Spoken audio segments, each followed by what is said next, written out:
Bienvenidos a su programa. Yo soy Charlotte y el día de hoy les hablaremos de la ética del trasplante de órganos. Para empezar me gustaría contarles un poco sobre el tema. La donación de órganos se basa en el intercambio de un órgano de una persona a otra. Empezó en 1902 con el gran cirujano y posterior premio Nobel de 1912, Alexis Carrel. Él publicó su técnica operatoria para anastomosis vasculares y trasplante visceral, generando posibilidades factibles para este tipo de procedimientos. Su profesor, Haboulay, realizó los dos primeros trasplantes renales en humanos en 1906, al injertar riñones de cerdo y oveja en el brazo de dos nefrópatas crónicos terminales, pero no tuvo éxito. Actualmente, el desarrollo de los trasplantes ha planteado a la sociedad cuestionamientos de todo orden, pasando por aspectos morales y éticos, religiosos, espirituales, jurídicos y económicos. Estos cuestionamientos han surgido porque el desarrollo científico y tecnológico ha permitido a la medicina crear oportunidades inéditas de diagnóstico y terapia, especialmente en las instancias de riesgo vital. Pero la aceptación e incorporación social exige fundamentación clara en todos sus aspectos. El día de hoy dividiremos el programa en 3 secciones. La primera se llama Colombia se informa. Para esta sección tenemos a la respetada doctora Manuela Beltrán, que tiene especialidades en varias áreas de la medicina. Tiene estudios en alergología, cardiología, endocrinología, hematología, infectología, gastroenterología y neurología. Hola doctora, buenos días. Muy buenos días, Charlotte. Muy buenos días a todos los oyentes. Estoy muy agradecida por la invitación que me hacen a este programa. Gracias, doctora. También tenemos a Arley, el cual es un respetado historiador de las religiones. Ha viajado a Israel, China, India, Japón, Estados Unidos, Australia y México para estudiar e entender las diferentes religiones del mundo. Ha publicado 6 libros sobre las diferencias de pensamiento de las religiones sobre este tema. ¿Cómo está, señor? Hola, muy buenos días. Gracias por invitarme, es un placer. Bueno, esta sección iniciará con una pregunta para los dos.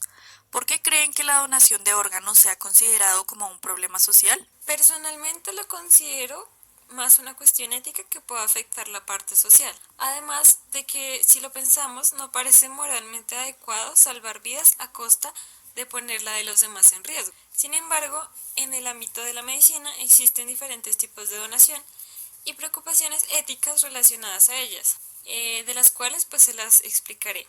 La primera es el trasplante de órganos de donantes vivos.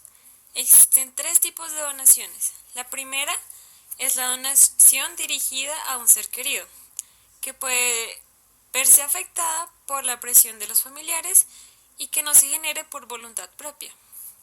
La segunda es la donación no dirigida, que puede verse relacionada con factores como si el donante es competente psicológicamente o si lo hace para llamar la atención, por lo cual es necesario que la persona pase por el comité de ética asistencial y por un médico.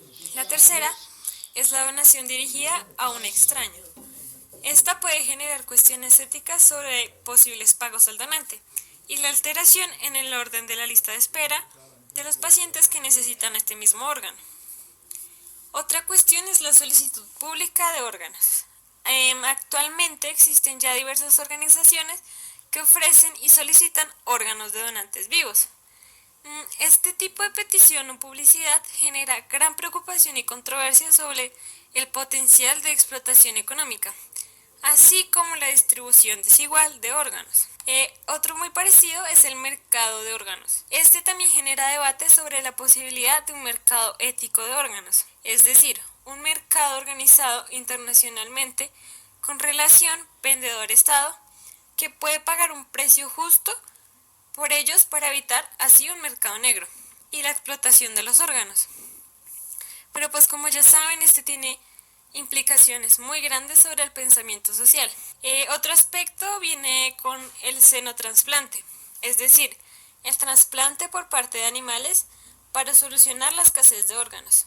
Sin embargo, la utilización de animales es un problema ético, ya que al creer que los animales no tienen derechos, como nosotros. También existe la utilización de células troncales.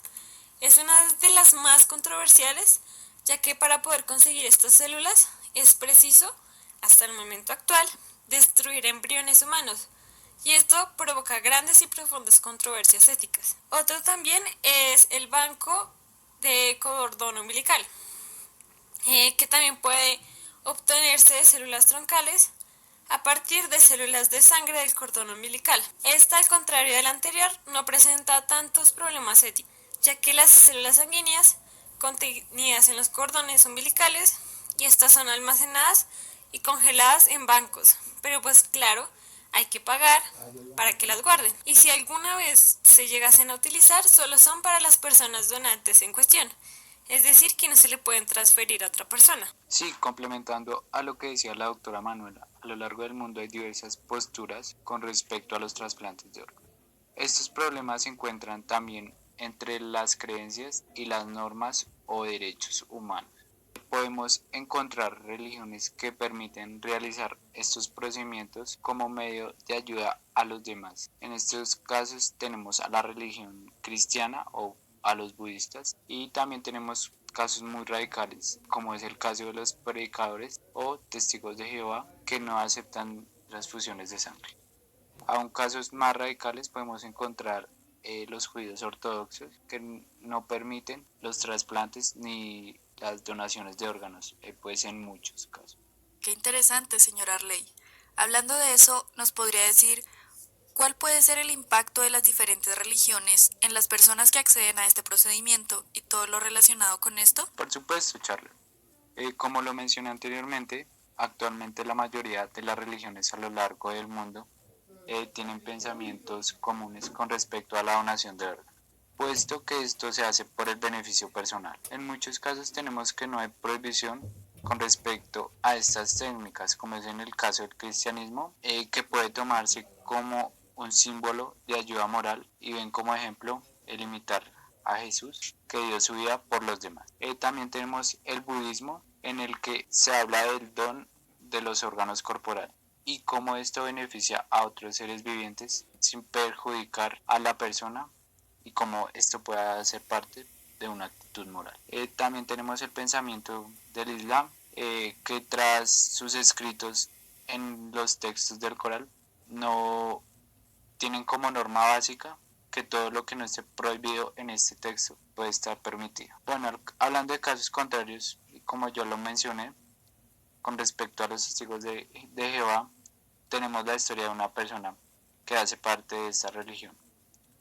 Y pues tras la posibilidad de un trasplante renal que solo aceptará si y solo si pues no hubiera transferencia de sangre.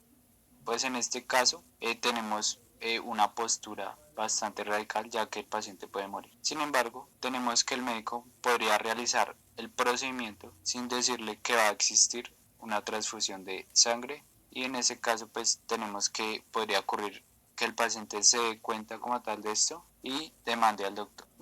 Entonces de esta forma tenemos que el pensamiento religioso también puede contradecir a la ética. Bueno, teniendo en cuenta eso, doctora, explíquenos sobre las nuevas disposiciones que evitan que la familia pueda oponerse a la donación de órganos. Ok, hay que aclarar que siempre y cuando tú dejes claro si quieres o no donar tus órganos, es una decisión respetable. Pero en general existen dos formas de que se genere la donación. La primera es el consentimiento informado o explícito, y la segunda es el consentimiento presunto. En el caso de la ley de consentimiento informado, la extracción de órganos requiere el consentimiento explícito del donante, lo cual usualmente se realiza a través de una carta o de un carnet de registro como donante. De esta forma, da de forma voluntaria los derechos de propiedad sobre sus órganos a la profesión médica. En el caso de la legislación de presunción de consentimiento, un individuo que acaba de fallecer es clasificado como un donante potencial,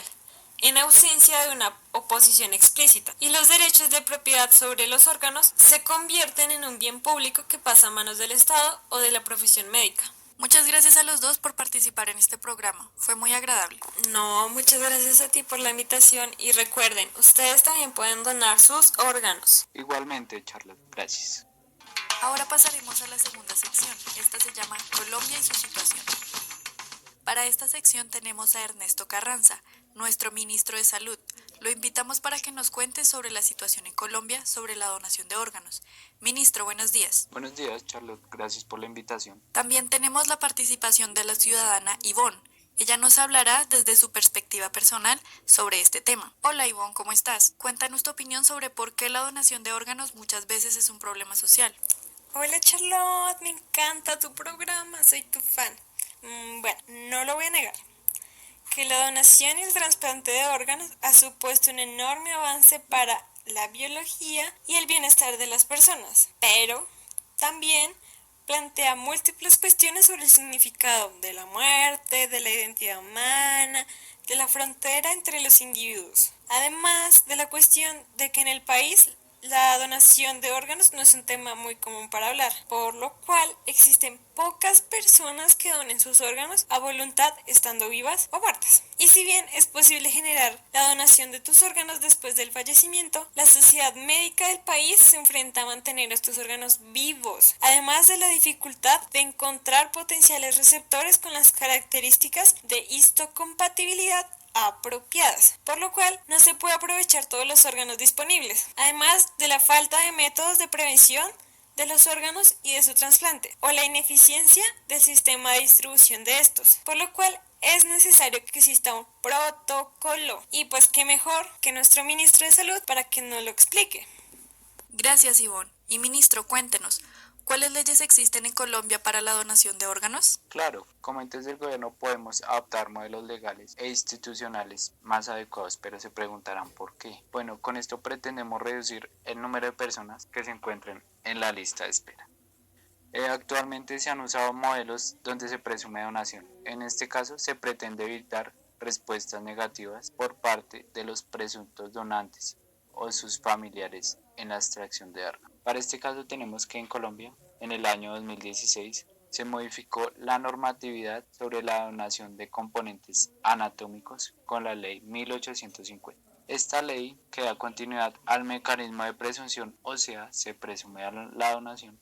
Asimismo, se establece que deudos o familiares no podrán oponerse a dicho procedimiento, salvo que dicho fallecido sea menor de edad. En el caso que tengamos a dos personas que se encuentren en la lista de espera para el trasplante y que ambas sean compatibles como tal, el tejido u órgano que se les será trasplantado a la persona principalmente, que expresó que expresó en su voluntad de que es donante de órgano. Me gustaría conocer la opinión de Ivonne. Sí, me gustaría preguntar, ministro, en Colombia hay muchas personas que necesitan acceder a este procedimiento, ¿y cuál puede ser la principal dificultad? Sí, esta actividad de trasplante de órganos ha demostrado una tendencia creciente desde los años 90 hasta el 2010. En los años siguientes, según datos del Instituto Nacional de Salud, se ha mostrado una tendencia decreciente. Bueno, esta tendencia es básicamente por la disposición de órganos. Entonces, por lo que una de las mayores dificultades es que no han habido suficientes órganos como tal. Y bueno, cabía aclarar que estas donaciones son de origen cadavérico. Bueno, gracias Ivonne y gracias ministro por regalarnos un poco de su tiempo. Chao, besito Charlotte, saludos a todos por allá en el set. Con mucho gusto, pueblo, no se olviden de votar por mí. Para finalizar, tenemos la siguiente sección llamada Datos Curiosos. Listo, aquí tengo el primero. Dice, el 14 de octubre de cada año se conmemora el Día Mundial de la Donación de Órganos, Tejidos y Trasplantes. Ah, qué interesante. Aquí tengo otro. Aunque la mayoría de la gente está a favor de la donación de órganos, también la mayoría considera poco ético donar piel o partes de la cara. Dicen que es dañar la integridad del fallecido. Yo también tengo uno. Los trasplantes más comunes son los trasplantes renales. Aquí tengo otra, a ver, dice, la tasa de donantes voluntarios en Colombia es de 7,2 donantes por 1 millón de habitantes. Un poco baja con respecto a España, que dice que tiene 48 donantes por cada 1 millón de habitantes. Ush, eso es muchísima gente. Otro que yo tengo es que la donación de órganos comenzó con gemelos idénticos para asegurar que fueran compatibles la sangre y los órganos, porque antes no se podían hacer pruebas de compatibilidad. Y recuerden que la donación y trasplante de órganos es una de las acciones más beneficiantes y solidarias que se dan en un medio deshumanizado y es un acto de grandes dimensiones morales y espirituales. Bueno, es todo por el programa de hoy. Espero hayan aprendido bastante sobre la bioética del trasplante de órganos. Nos escucharemos luego. Chao. Bueno, pues espero que hayan disfrutado de todas nuestras secciones y hasta una próxima oportunidad. Chao, mi gente.